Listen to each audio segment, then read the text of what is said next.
अधिकारियों की transfer posting पर लाए गए अध्यादेश के खिलाफ दिल्ली के मुख्यमंत्री अरविंद केजरीवाल विपक्षी दलों का समर्थन जुटाने की मुहिम में जुटे हैं। इसी कड़ी में आज उन्होंने समाजवादी पार्टी के मुखिया अखिलेश यादव से मुलाकात की है। लेकिन सवाल इस बात को लेकर उठ रहे हैं कि समाजवादी पार्टी के समर्थन के बावजूद राज्यसभा में अध्यादेश के मुद्दे पर केजरीवाल की कश्ती कैसे पार होगी।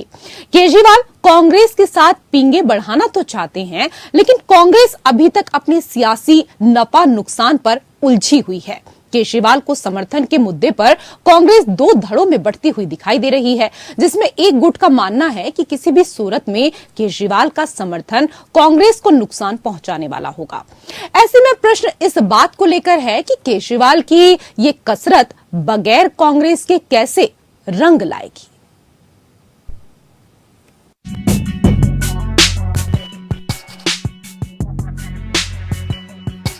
अध्यादेश के खिलाफ विपक्षी दलों के समर्थन की मुहिम में जुटे केजरीवाल। समर्थन के लिए अखिलेश की चौखट पर केजरीवाल। बगैर कांग्रेस समर्थन के राज्यसभा में कैसे बनेगी बात।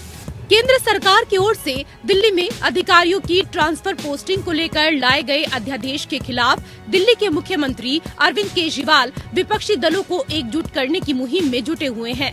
इस अभियान के तहत केजरीवाल गैर बीजेपी शासित राज्यों के कई मुख्यमंत्री और नेताओं के साथ मुलाकात कर चुके हैं। इसी कड़ी में आज अरविंद केजरीवाल ने समाजवादी पार्टी के मुखिया अखिलेश यादव से मुलाकात की है।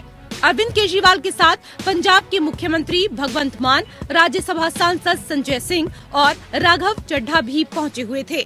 अध्यादेश के अलावा आगामी लोकसभा चुनाव, विपक्षी एकता समेत कई सियासी मुद्दों को लेकर दोनों नेताओं के बीच बातचीत हुई है। माना जा रहा है कि इस मुलाकात के बाद कुछ नए सियासी समीकरण भी बन सकते हैं।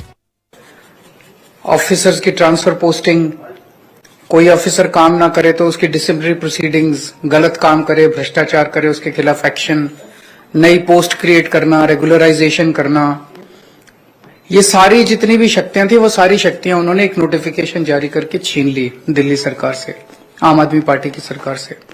उसके बावजूद हमने काफी काम किया और इतना काम किया कि अगली बार फिर हम भारी बहुमत से जीते।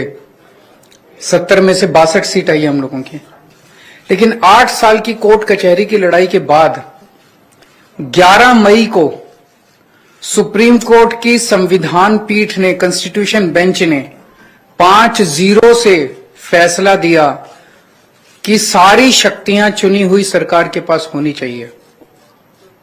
अगर चुनी हुई सरकार के पास अफसरशाही पे कंट्रोल करने की शक्तियां नहीं होंगी तो वो सरकार काम नहीं कर सकती, चुनी हुई सरकार काम नहीं कर सकती, और ये संविधान के खिलाफ है।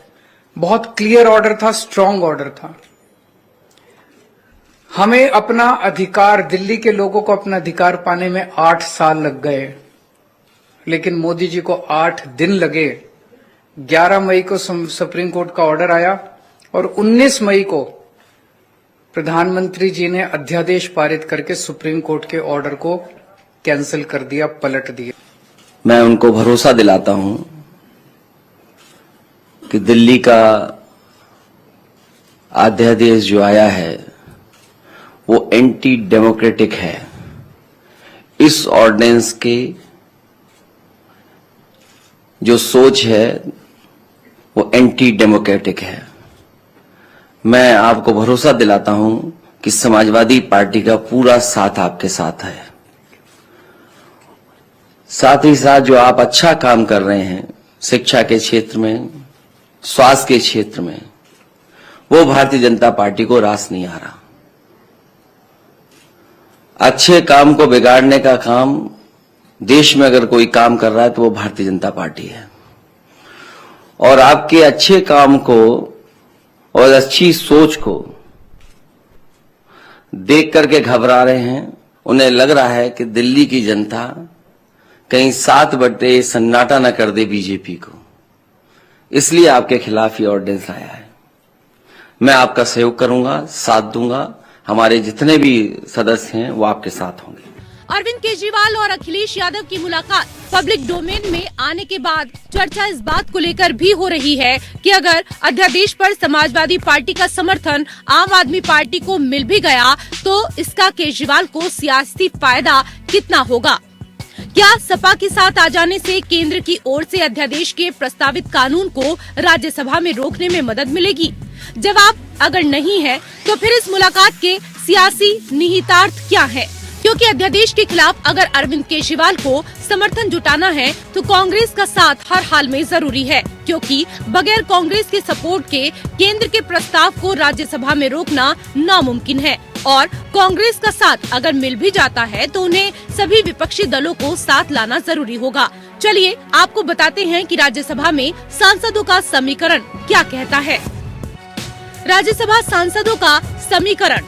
अध्यादेश पर मतदान की स्थिति में 233 सांसद करेंगे मतदान।